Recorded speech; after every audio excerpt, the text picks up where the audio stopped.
We're live. Got to get the pro staff. Got to get the pro staff in there somehow. Okay, so I want to talk about playing loose versus playing tight.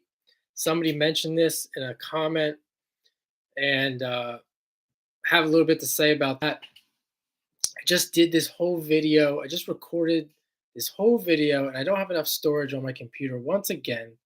So I'm going live. Just gonna get it done. Not worry about the storage. Anyone out there, any rich people out there, want to buy me a new computer? I'll be greatly appreciated for that. But no need. It'll come eventually. So playing loose versus playing tight. I don't really put that much importance on playing loose, and I'll tell you why. You can see there in the description a couple of the reasons why. I do think playing loose primarily has to do with playing a lot of tennis. So most people aren't playing a lot of tennis, and especially when it comes to coaching. I had this issue with players that I coached uh, all the time, and I just dropped a video on two kids that I coached towards the end of my on-court career.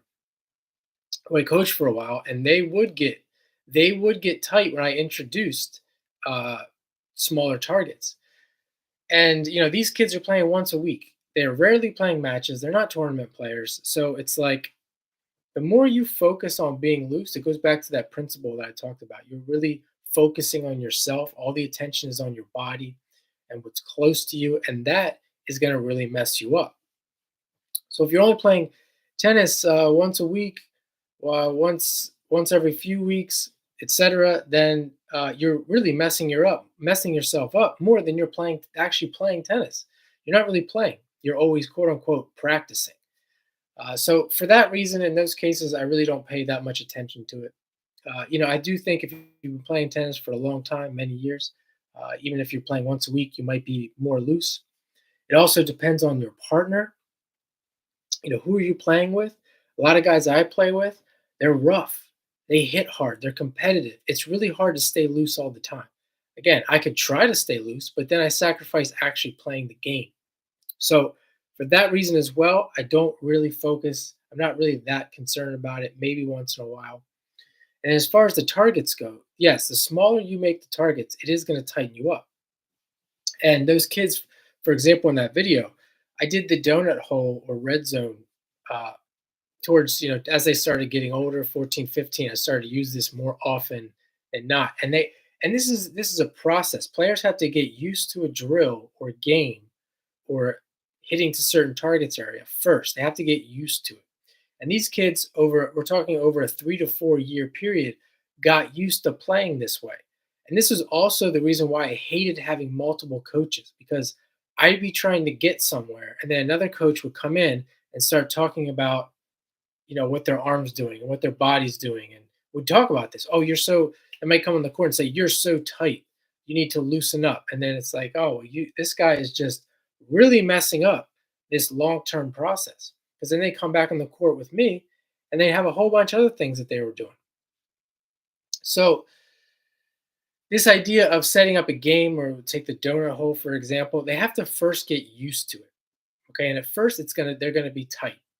And once they get used to it, then they got to practice it. They got to get good at it. And then finally they master it. And you could also say they have to apply it to a match when, all the things I haven't even really covered anything about nerves, matches, and how, people watching you and how all of these things affect your tennis, affect everyone's tennis. I don't care who you are. And you have to get good at all of this. You have to get used to it first. So these are some of the reasons why, more cases, in most cases, worrying about being loose is just par for the course. It comes with the territory. It's part of the process. It's not really something that you focus on. I mean, 9 out of 10 players can come on a court with me, where they just step on the court, start playing, and the first thing I can say is, "You're tight. You're not loose." I mean, yeah, that's probably true. That's just an observation. That's all that is an observation. And how many coaches out there will do this? 9 times out of 10, when a player comes on the court, all they do, this is all the coaches, all they do on YouTube, they make observations. That's all they do. That's not coaching. Making observations and making people aware of stuff is exactly that. It's not learning, it's making people aware of things. And sometimes there's no need to really be aware of it at all. I mean, you could say that it's planting the seed, but for the reasons that I mentioned in the first few minutes of this video, are they ever going to get to a point where it's actually applied, where it actually matters? I'm not sure that they will. So these are observations. And I want to say as well about when players get into a match scenario and they actually go and play players, usually they get into rough scenarios, rough competitive scenarios, and they're going to tighten up. They're going to tighten up because the player is making them get tight. That's a function of them coping with the situation in order to do well, in order to succeed, in order to get the ball in. And they will have to tighten up. There's no way around it. And there are people that will watch this video. There are people around the world that will deny this all day long.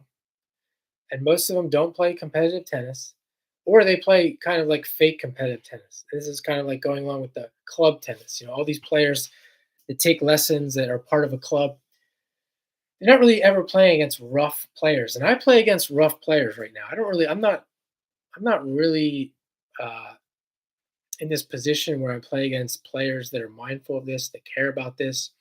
I'm not to say that I wouldn't enjoy that or they don't want that. I'm just not. And uh, a lot of times you can't be picky because then you're never going to play tennis. So you got to go with it. There's gonna be times when you're loose. There's gonna be times when you're tight.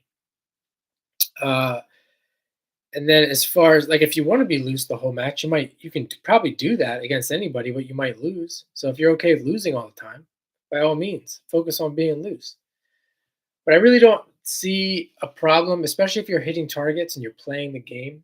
If you are loose and you're effective, because I'm sorry, if you're tight and you're effective, because you can still be effective and be tight. That's kind of like a uh, misconception. Uh, it might not be ideal, but that's competitive tennis. I mean, if you could play ideal tennis in a competitive arena, you probably never lose. So it's uh, it's something that I think you can get away with. You can be tight, but really back to focusing on the question or the concern when you're practicing and you're doing these drills or any new drill or game, you have to get used to it. This is what a lot of players struggle with because they don't play enough tennis to ever get used to something. The donut hole is a perfect example. 90% of players, coaches, etc., will learn about this and they'll never use it for that reason because they can't ever put it into practice because the players are never going to get used to it. They don't play enough. They don't play enough with the intent of getting better. There has to be some element of fun, or else they're not going to play anymore. So these are all problems that have to do with this issue of being loose, being tight. And again, anytime you see a player that looks really loose, these are observations of their life. These are observations of their tennis and the situations that they're in, i.e., professional tennis player who's been playing 5 days a week for the last 10 years. Of course, they're going to be loose. So, not something that really can be forced upon a player and is really an ideal that in the real world will never be reached.